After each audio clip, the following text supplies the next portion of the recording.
Thank you चची जान, आपके मशवरे ने तो मेरे दिन बदल दिए हैं। सामिन वकार अहमद, तुम मेरे लिए बने थे, तुम मेरे लिए बने और सिर्फ मेरे बनकर रहोगे। मैं तुम्हारे दिलो दिमाग से सहर तो क्या, उसका नामो निशान तक मिटा दूंगी।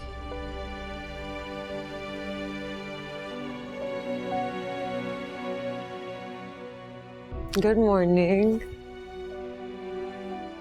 चलो तुम फ्रेश हो जाओ, मैं तुम्हारे लिए नाश्ता बना, ठीक है?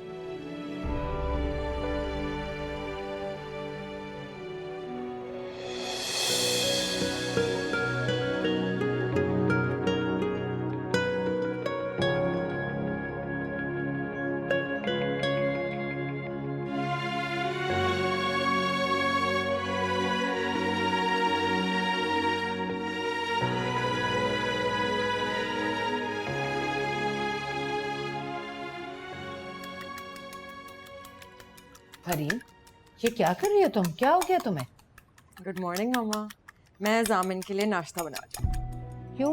फरजाना कहाँ है? तुम्हें क्या जरूरत है उसके लिए नाश्ता बनाने की? फरजाना को बुलाओ। नहीं मामा, आज से जामिन का हर काम मैं अपने हाथों से करूँगी। उसका नाश्ता, खाना, उसके कपड़ों की इस्त्री तक, उसका हर काम।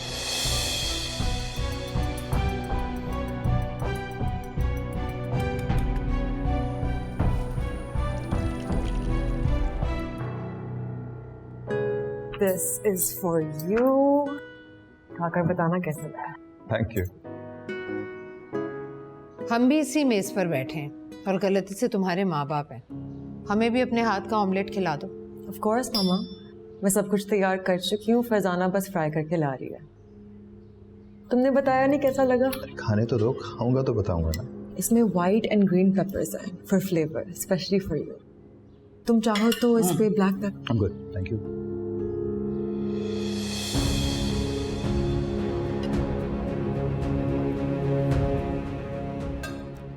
बाबा जूस। नहीं बेटा, मैं चाय पी रहा हूँ। आपकी फरमाइश पर पराठा बना दिया है, मगर देखभाल कर खाइएगा। ब्लड प्रेशर और कोलेस्ट्रॉल के मरीज हैं आप। अरे भाई, ये पराठा मैंने अपने लिए नहीं बनवाया, ये इस बच्चे के लिए बनवाया है। दो इसे पराठा। अपने शौहर के घर में तो ना जाने कैसी कैसी शानदार डिशें खाती होगी, क्या क्या खाने खाती होगी, और तुमने इसे ये रात का सालन और ये सूखी रोटी दे दी। मेहमान है, मेहमान नवाजी करो। आलू में यही नाश्ता करती हूँ।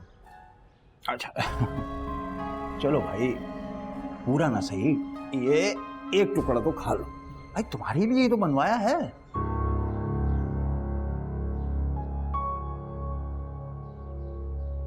मुझे देर हो रही है, मैं जा रही हूँ। रुको, मैं चाय ला रही हूँ, पीकर जाना। खाला आप बैठे, मैं लेकर आती हूँ।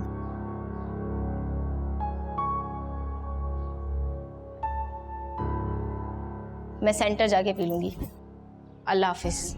अल्लाह हाफिज। आपको एकदम ये क्या हुआ है? एक नजर नहीं भाती थी आपको सर, अब उसके लिए पराठे? बेवकूफ, नजर नहीं आ रहा? ये लड़की नहीं है, चलती फिरती लॉटरी का टिकट है। इसके लिए जो कुछ कर रहा हूँ, ये दौलत हमारे लिए लेकर आएगी, वरना मैं तो एक मिनट ना बर्दाश्त करूँ इसे घर में। आहिस्ता बोले, किचन में वो चाय लेने गई है, सुन लिया तो उसे कितना बुरा लगेगा।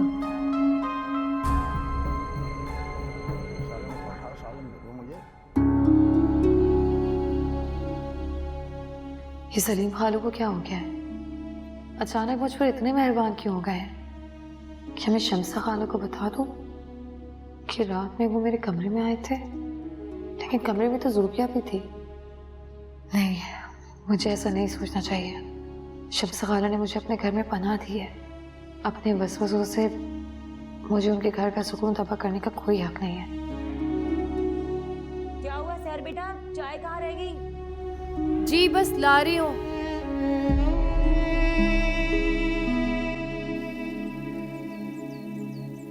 हेलो, मैं हरीम बात कर रही हूँ। अस्सलाम वालेकुम मैम। इफ्तिखार साहब तो अभी ऑफिस नहीं आए। नहीं, मैंने जामिन का पूछने के लिए फ़ोन किया। वो तो ऑफिस आ गया है ना? जी मैम, अभी अभी आए हैं। बात करवाऊँ आपकी? नहीं, ये बताओ आज किसी मीटिंग के लिए जामिन ने ऑफिस से बाहर जाना है? मैं चेक करके बताती हूँ। नहीं मैम, ऐसी कोई मीटिंग नहीं है, शेड्यूल में तो नहीं है। ठीक है, मैं बाद में फ़ोन करती हूँ। और सुनो, जामिन को मत बताना कि मैंने कॉल की थी। Okay ma'am.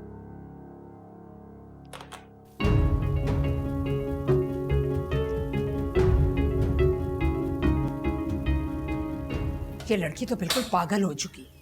मैंने उससे कहा था कि जामिन को सजा दो, उसने तुम्हें अजियत पहुंचाई है, थोड़ी तकलीफ तुम भी पहुंचाओ, लेकिन नहीं, ये लड़की तो उस धोखेबाज आदमी की मोहब्बत में ऐसी अंधी हो चुकी है कि उसे अपनी इज्जत बेइज्जती का एहसास ही नहीं।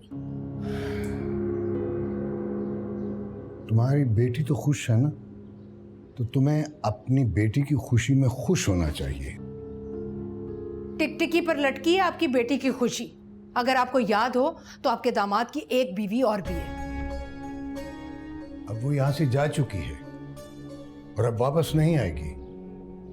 रह गया जामिन तो वो अब हमारी बेटी का शौहर है और हमारा ही बच्चा है, और बड़े होने के नाते हमारा ये फर्ज बनता है कि हम अपने बच्चों की गलतियां माफ कर दें। लेकिन पहले वो सजा तो भुगत ले।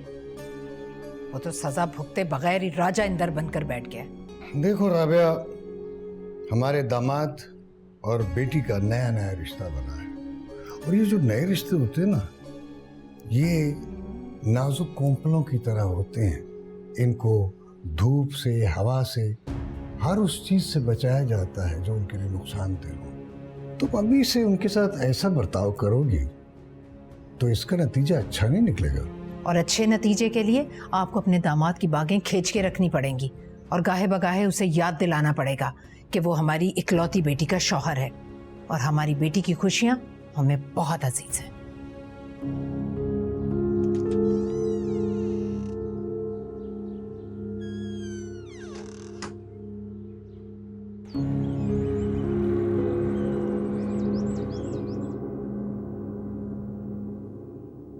आपने बुलाया था?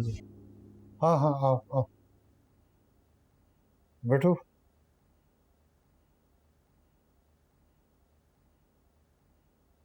हरीम तो खुश है ना तुम्हारे साथ? जी खुश है। शहर से कोई राब्ता तो नहीं किया था?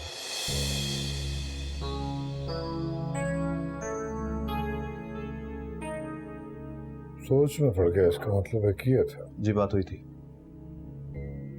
लेकिन क्या? लेकिन उसने बात नहीं की और यह भी कहा है कि आइंदा उसको फोन ना करूंगा।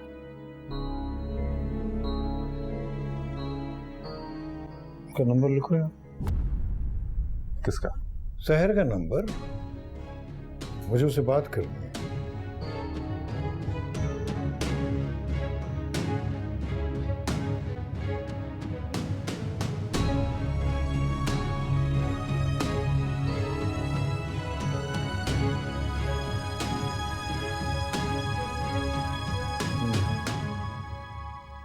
ठीक है, आइंदा तुम इससे कोई राब्ता नहीं रखोगे, और ये बात मुझे दोबारा ना कहनी पड़ेगी। एक हफ्ता हो गया तुम्हारी शादी को, कहीं घूमने फिरने नहीं जाओगे? ताजान अभी सोचा नहीं इस बारे में, एक्चुअली वक्त ही नहीं मिला सोचने का। मुझे यकीन है कि आइंदा तुम्हारी जानिब से मेरी बेटी को कोई तकलीफ नहीं पहुंचेगी, और अगर उसे कोई तकलीफ पहुंची तो ये बहुत सारे लोगों के लिए अच्छा नहीं होगा। समझ रहे हो ना मेरी बात? जी अच्छी तरह समझ रहा हूं। मैंने ट्रैवल एजेंट को टेलीफोन कर दिया है, वो तुम्हारे जाने के सारे इंतजामात कर देगा। लीव एप्लीकेशन दो और हरीम के साथ टाइम स्पेंड करो। अब तुम जा सकते।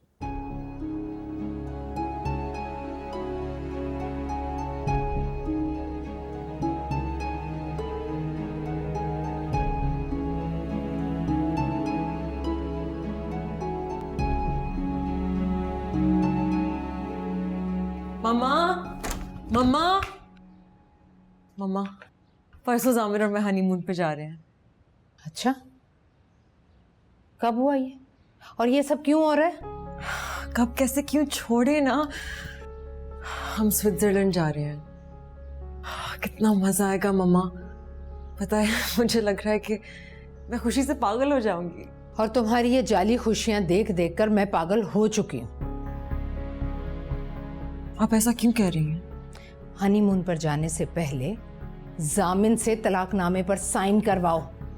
शहर को ठिकाने लगाए बगैर तुम जितनी भी खुशियां मना लो, मेरी नजर में सब जाली हैं। मामा, क्या आपसे मेरी इतनी सी भी खुशी देखी नहीं जाती?